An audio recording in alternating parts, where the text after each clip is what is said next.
Masyarakat multikultural. Masyarakat multikultural merupakan masyarakat yang memiliki perbedaan suku bangsa, agama, dan adat istiadat. Menurut J.S. Pulnival, masyarakat multikultural adalah suatu masyarakat yang terdiri dari dua atau lebih elemen yang hidup sendiri-sendiri tanpa ada pembauran satu sama lain di dalam satu kesatuan politik. Selain definisi yang diungkapkan oleh J.S. Pulnival, Nasikun juga mengungkap definisi multikulturalisme. Menurut Nasikun, masyarakat multikultural adalah masyarakat yang terdiri dari dua atau lebih dari tatanan sosial. Masyarakat atau kelompok yang secara kultural, ekonomi, dan politik dipisahkan, diisolasi, dan memiliki struktur kelembagaan dan berbeda satu sama lain. Dalam konteks Indonesia, corak masyarakat Indonesia yang menikah tunggal ika bukan lagi hanya berkutat pada keanekaragaman suku bangsa, melainkan keanekaragaman kebudayaan yang ada dalam masyarakat Indonesia.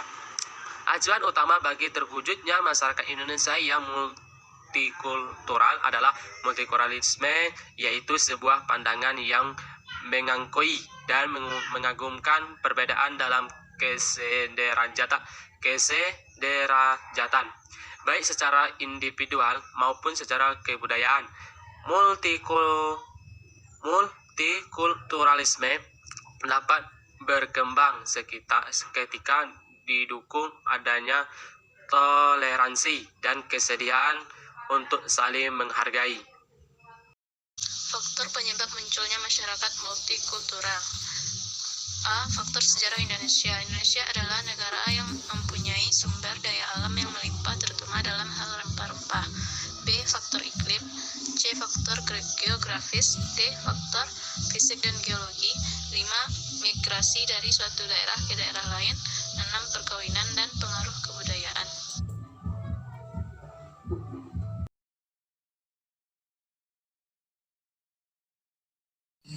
Yang ketiga, karakteristik masyarakat multikultural. 1. Terjadinya segmentasi ke dalam bentuk-bentuk kelompok sosial, di mana keberagaman yang terdapat dalam suatu masyarakat dapat membuat berbagai bentuk kelompok tertentu berdasarkan identitas yang sama, sehingga menghasilkan subkebudayaan yang berbeda satu dengan kelompok lainnya. Misalnya Pulau Jawa yang terdapat suku Jawa, Sunda, Madura, di mana ketiga tersebut hidup di Pulau Jawa dan memiliki kebudayaan yang berbeda. Yang kedua, memiliki pembagian struktur ke dalam lembaga-lembaga yang bersifat non-komplementer. Masyarakat yang beragam membuat struktur masyarakat mengalami perbedaan antara masyarakat satu dengan masyarakat lainnya.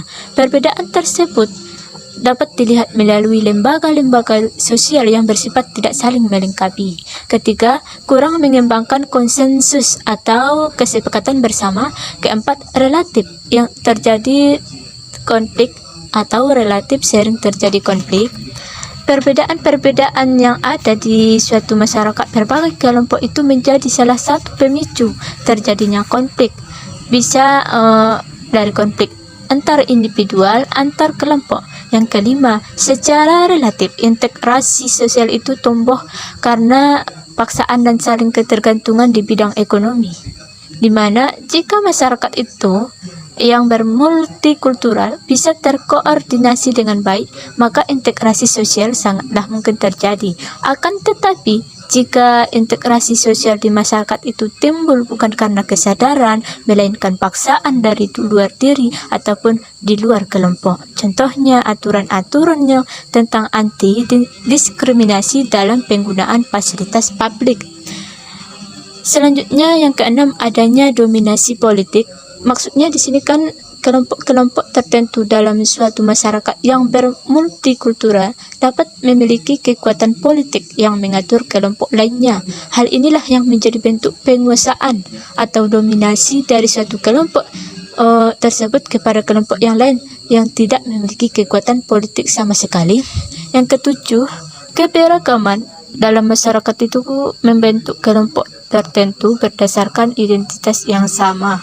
9. Masyarakat yang beragam memiliki standar nilai dan norma-norma yang berbeda yang diwujudkan melalui perilaku masyarakat. Penyebabnya, jika karakteristik masyarakat yang berbeda kemudian disesuaikan dengan kondisi lingkungan fisik dan sosial.